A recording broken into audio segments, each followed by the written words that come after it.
I'm just here in a Swedish forest, and I'm just going to sort of just do a little look around. And what we're doing today is looking for chanterelle mushrooms to eat for lunch. They're being a little bit tricky to find, but we have managed to find some, and I'm going to show you where we're finding them, but also some other mushrooms of not to pick as well. There's many different types of mushrooms in these amazing forests, lots of moss and things. Okay, so what we have here now is a chanterelle mushroom that we've just pulled out of the ground here, and you can just sort of see it growing right near the tree, lots of sort of pine needles. But this one we're not going to take with us because it's quite old. But what we're looking for with the chanterelle, so they have a yellow stem, sort of a yellowy brown top, but the underneath are yellow as well, and that's a chanterelle, and they are edible.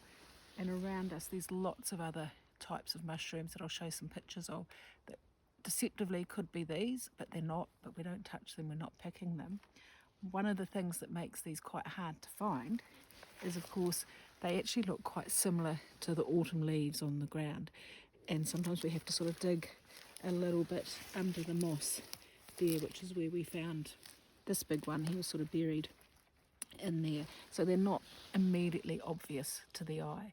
But oh my gosh, what a great adventure to be mushrooming in Sweden.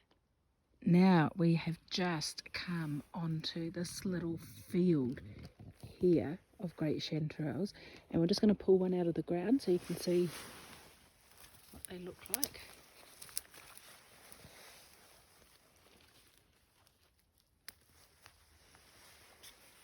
Look at the size of that. That is going to be lunch. Yes. Fried up with some olive oil and some salt and pepper. Sometimes they grow in a little cluster like this, so we can see. So these are the funnel chanterelle. And I'm just going to spend some time picking those. So just what I'm going to try and show you here. So in the left is two chanterelles that we've just picked, and then this little one here was just growing a few centimetres away, and we can immediately see it's not. It's got a white undercap, so we're going to leave that one be.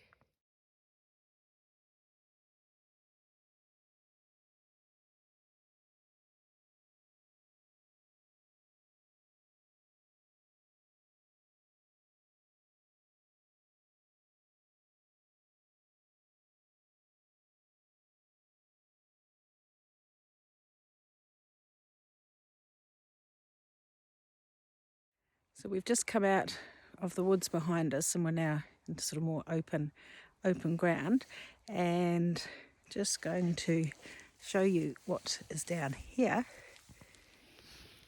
This is a pile of probably quite fresh moose poo that would have come through that area there overnight, and then it's got its wee track